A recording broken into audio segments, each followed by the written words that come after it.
When 3I Atlas first entered telescope view, many scientists simply registered the fact that it was the third confirmed interstellar visitor, after 1IT Oumuamua and 2IT Borisov. But it quickly became clear that this visit was different from previous ones. And here is the first group of anomalies that are already being recorded and discussed in scientific circles. Anomaly 1, extremely high hyperbolic eccentricity and velocity. The trajectory of 3I Atlas is hyperbolic, with an eccentricity significantly greater than unity, confirming its interstellar origin. The speed of entry and passage of the object through the solar system was significantly higher than that of other comets or interstellar bodies. This pace of movement and unusual trajectory are already a reason to call the object unusual. Comets from the Oort or Kuiper belt move differently. If we consider it simply a comet, it already looks like an outlier. Anomaly 2. Tilt and direction almost in the plane of the ecliptic. Although 3I Atlas comes from interstellar space, its orbit is remarkably close to the ecliptic plane and passes in almost the same direction as the planets of our system. This raises the question, was this a coincidence or was the object directed? It's extremely rare to find such a calibrated configuration in natural bodies. If we consider the hypothesis of artificial origin, the tilt becomes an argument in its favor. Anomaly 3, the CO2 to H2O ratio is abnormally high. Spectroscopic data, such as from JWST, have shown that the coma of 3I Atlas contains about 100% CO2 to 100% H2O, which is significantly higher than typical comets in our system. This means either that the object formed in a very different environment, or that its composition has been subjected to unusual processing. In any case, this is not a typical comet. Anomaly 4, polarization of reflected light with extreme values. A polarimetry study of the object revealed a deep and narrow negative branch of polarization of at least 2.7% at a phase angle of 47 degrees, with an inversion at 17 degrees. This behavior is not similar to that of ordinary comets or asteroids. The surface or structure of the object should be noticeably different. This suggests that the core of 3I Atlas may be more than just an ordinary icy body. Anomaly 5, activity. Water emissions and other manifestations in areas where it is extremely cold. Even at distances where solar heating is insufficient for water ice, emissions of OH radicals are recorded, indicating water activity. This means either the ice is deeper or there is an additional source of energy. In any case, activity over long distances is a serious departure from the standard. If we consider the object as a technological module, such behavior could be interpreted as life or a function and not just a reaction to sunlight. These are the first 5 anomalies. Their combination, trajectory, inclination, composition, and activity makes 3I Atlas a truly unique object. And it is from these inconsistencies that an image begins to emerge that will either require a revision of our models of comets and interstellar bodies, or suggest that we are observing something rarer, created. If the first observations had already baffled researchers, then the following facts began to destroy the usual boundaries of understanding. 3I Atlas continued to exhibit features that were not explained by standard models of cometary physics. Anomaly 6, a tail that does not obey the laws of cometary dynamics. Normal comets form a tail directed away from the Sun under the influence of the solar wind. But in the case of 3I Atlas, telescopes recorded a strange tail shape, short in places, forked in others, and sometimes even an anti-tail pointing in the opposite direction from what was expected. The researchers suggested that the object's core ejects material unevenly from different areas, possibly at an angle to the orbital plane. This can be explained either by the complex geometry of the surface or by the presence of internal nozzle channels that eject gas under pressure. But if such emissions have a constant rhythm and synchronicity, then the explanation becomes less natural. Periodicity is a sign of a mechanism. Anomaly 7, metallic emissions with a unique chemical profile. According to data published by a number of independent sources, the 3I Atlas emission spectra indicate the presence of nickel and magnesium in forms not typical of comets. What is most striking is that there is an excess of nickel with an extremely low iron content. For natural bodies, this is almost impossible, since iron usually dominates in metal alloys. This selectivity in composition has given rise to the hypothesis that the core material may have been subjected to artificial processing, such as smelting or filtration. If we accept this idea, then we can consider the object not as a natural fragment, but as a remnant of a technological process. Of course, NASA does not officially confirm such findings, but the very fact that these elements are mentioned in the reports makes one think. Anomaly 8 Unexplained accelerations and trajectory changes. The most discussed behavior of 3I Atlas is the deviations in its motion that cannot be explained solely by gravity and the reactive action of gas emissions. Something similar has been observed before with Oumuamua, but in the case of 3I Atlas, the acceleration is not only there, it is nonlinear. At some points, the speed changes unevenly, as if the object is reacting to something in the external environment, perhaps due to changes in the solar wind or magnetic field. But it is also possible that a process of compensation for movement is taking place internally. Some physicists cautiously call this controlled stabilization. This does not mean that there is an engine, but it also does not exclude the possibility that the object has a way to maintain orientation and direction without following a purely ballistic trajectory. Anomaly 9. Direction of arrival from the southern celestial hemisphere. When comparing the trajectories of previously known interstellar objects, it becomes clear that 3I Atlas is arriving from a direction that does not coincide with the solar apex. Most interstellar bodies come from the direction of the Sun's motion in the galaxy, but Atlas came from the southern hemisphere, from a region where the density of interstellar dust is much lower. This could indicate a rare origin. Perhaps the object was ejected from a system similar to ours, but with a different mass distribution. There is another theory, that its trajectory was deliberately calculated in such a way as to intersect the plane of the ecliptic at a certain angle. If we assume that he is carrying a message, then the direction of his arrival could not have been chosen randomly. Anomaly 10 Age that exceeds the age of the solar system. Based on spectral analysis and thermal evolution models, the material that makes up 3I Atlas may be older than 7 billion years. This is older than the age of our system and suggests an origin in the old, thick galactic disk. This age makes the object a witness to an era when our solar system did not yet exist. If it does indeed contain artifacts of ancient reactions, it could be a kind of time capsule containing material from stars that have long since disappeared. And if it does indeed show traces of structured emissions or chemical combinations, then perhaps it is not just a comet from another world, but the trace of a civilization that existed long before us. With each new anomaly, 3I Atlas continues to confuse observers. Its trajectory, composition, and dynamics create the image of an object that seems to balance between natural origin and engineering construction. Scientists are divided into two camps. Some say, we simply underestimate the complexity of interstellar processes. Others claim, we are on the verge of a discovery that will rewrite physics. Astronomers from the Chilean Southern Observatory note that the object's activity increases as it moves away from the Sun, although it should decrease. The core temperature, according to infrared observations, remains stable. This in itself is a contradiction, since cooling in the interstellar medium occurs quickly. Where does the energy come from?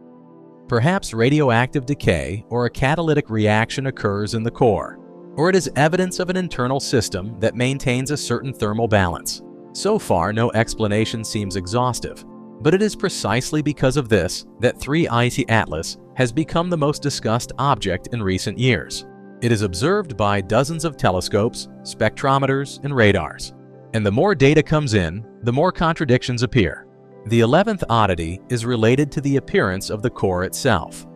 When attempting to reconstruct it from polarimetric and photometric data at various illumination angles and phase distances, the models consistently suggest a non-uniform configuration with pronounced shoulders, as if there are ordered protrusions and dents on the surface, distributed not chaotically, but in stripes, as if segments of a single structure were fitted to each other according to a pre-calculated grid. If this is simply a rough, lumpy lump of ice and dust blown off from an alien system, why does its light curve provide repeated hints of modules? Astronomers, cautiously phrasing this, call it anisotropic topography. But it's precisely this kind of anisotropy that's convenient for directed gas jets escaping from gaps, creating moments that stabilize rotation. This is unlike a typical comet, where Rayleigh forces often chaotically shake the body. It is tempting to assume that the surface geometry here is not random, but functional, like the shutters and nozzles that open under pressure, which would explain why periods of activity repeat and how radiation sometimes describes identical arcs in space. The 12th feature arises from the dynamics of gas-dust jets at long exposures. The tail becomes multi-banded, and in ultraviolet light these bands extend in a spiral, as if the jets were not simply erupting from different areas, but were following a sequence almost resembling a schedule.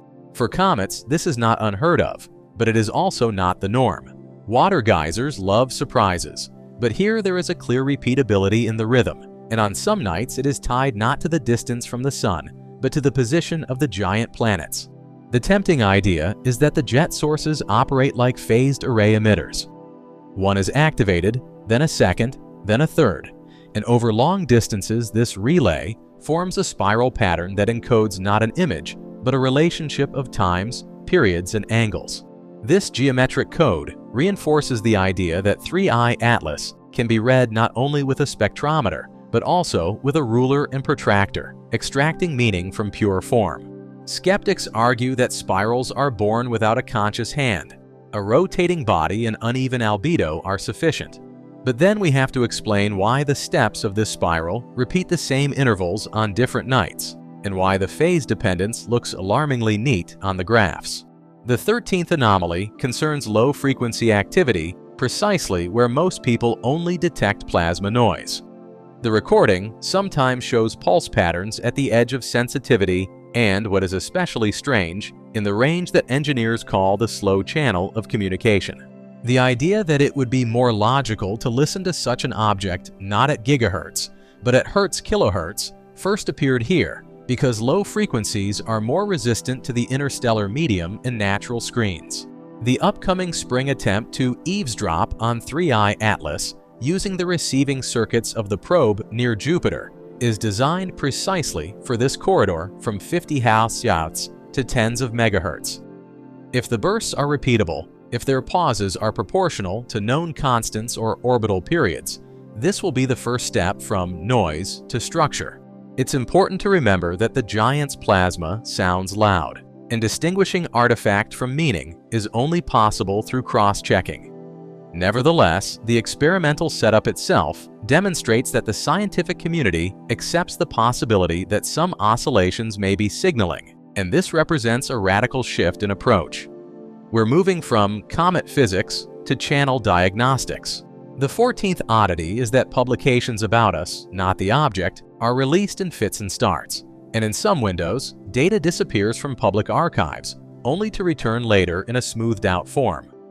While there are bureaucratic reasons for this, the feeling of explanations sticking becomes part of the overall picture. When the dynamics of 3I Atlas run counter to the textbook, any lag in publications begins to seem not just a delay, but a filter. To be fair, scientific caution is not a conspiracy. Low frequencies are insidious. Polarimetry requires strict corrections, and reconstructing the core from highlights is generally reminiscent of art.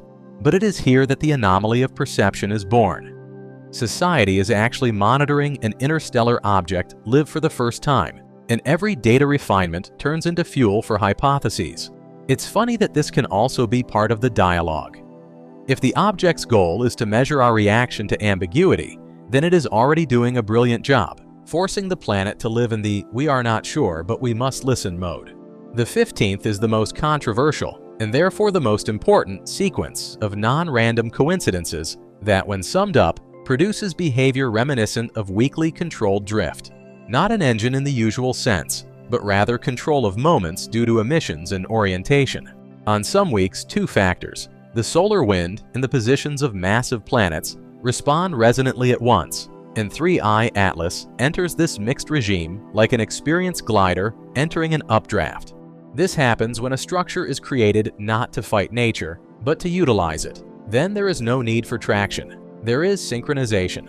And if we expand our view even further, This synchronization may turn out to be a universal key not to fly to someone, but to pass by everyone, leaving readable traces in those ranges where young technical civilizations will learn to see and hear.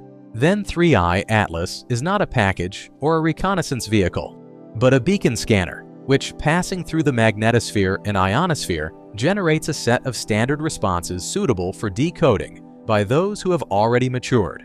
This is precisely how a coherent portrait of 15 oddities is formed.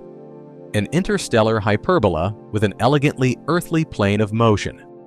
A chemical profile that departs from our norms. Polarization that hints at an unusual surface texture. Activity where it is too cold. A tail and jets that live according to an internal schedule. Metallic signals without the usual pairs of satellites. Accelerations with a touch of regulation. A direction of arrival that seems chosen, an age worthy of a galactic archival print. Low-frequency modulation that enticingly competes with the noise of a giant planet. Replicas of data stuttering in publications. And finally, the general nature of the movement, more akin to using the rules of the environment than to obeying them.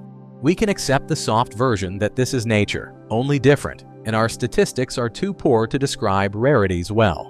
We can risk the rigidity of the product before us, designed to be consistent with the universe itself, and therefore almost indistinguishable from a natural body, except in those places where it deliberately leaves markers. How this ends for us is not an astronomical question, but a human one. If this puzzle is ever put together and clicks into place, we will be able to honestly say that we have seen not something strange in the sky, but a grammar of interstellar communication made up of geometry, chemistry, and rhythm. And perhaps that is why 3i Atlas so stubbornly avoids obvious gestures that provide a quick answer. The obvious is frustrating, and learning requires effort. In the spring, when Jupiter's antennas are listening to the slow channel, we won't get the answer. We'll get another fragment. But this is enough. 15 anomalies no longer sound like a list. They sound like a theme, with variations and returns. And each new bar confirms that we were invited not to a performance, but to a rehearsal of our own attentiveness. And if one evening the graph, even for a moment, trembles with a steady, repeatable pulse, it will be enough not to shout sensation, but to do what the object itself teaches: record, verify, repeat, and add another confident, calm beat to the rhythm.